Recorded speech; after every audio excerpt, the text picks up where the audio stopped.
Welcome back. Ethiopian Prime Minister Abiy Ahmed has asked his supporters to scale down on mass rallies being held across the country. Mr. Abiy said that Ethiopians should focus their energy on development programs and remain vigilant against people trying to incite conflict. Well, this comes in response to last week's attack on his rally, thought to have been caused by a grenade which killed 2 people, injuring dozens of others. Mr. Abiy described it as an unsuccessful attempt by forces who do not want to see Ethiopia united. The Prime Minister has continually called for support for reforms he has started since taking office in April. South Sudan's government has proposed a bill that would extend President Salva Kiir's term in office for 3 more years. If this bill makes it through, Mr. Kiir would serve until 2021, a total of 10 years in office. The opposition has condemned the move, saying it violates the spirit of the current peace process that began a few weeks ago.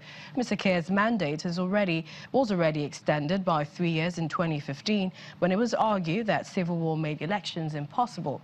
Fighting is continuing in the country despite a recent ceasefire deal.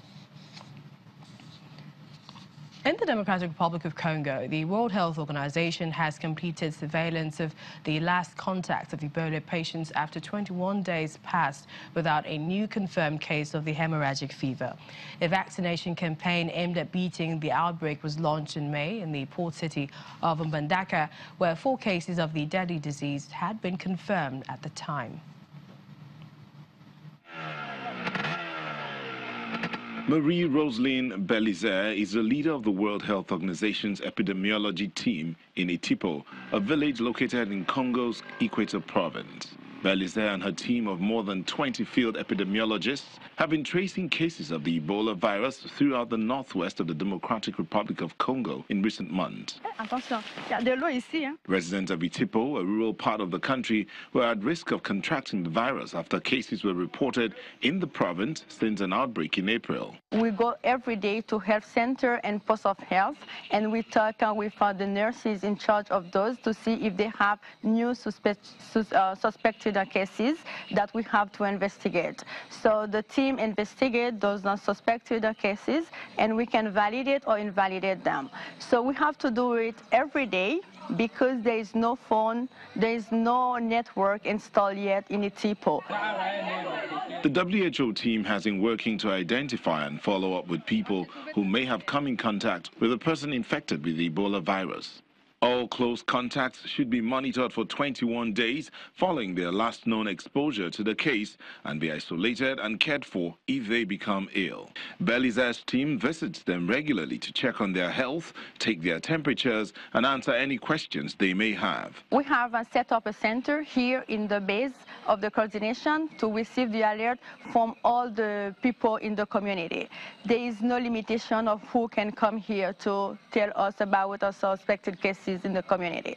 Once we receive them, we fill the forms and we go, a rapid response team goes to the field to investigate the suspected cases. If no further cases are confirmed after one more 3-week incubation period, Congo will be able to officially declare an end to the outbreak, which is believed to have killed 29 people since April. Another thing that we are doing is monitoring every contact of a case during 21 days after the last contact with the case. So this is a very important activity in the surveillance in the epidemic of Ebola, because it's that way that we can cut the chain of transmission.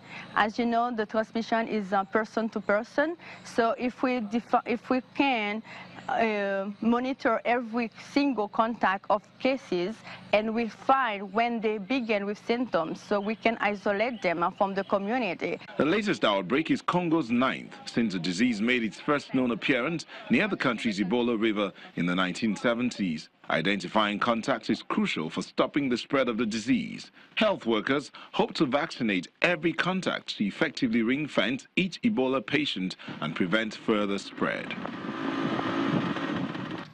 Back in Nigeria, Cross River State has flagged off the second round of immunization to protect from vaccine-preventable diseases, as well as educate the people on the importance of getting their children vaccinated.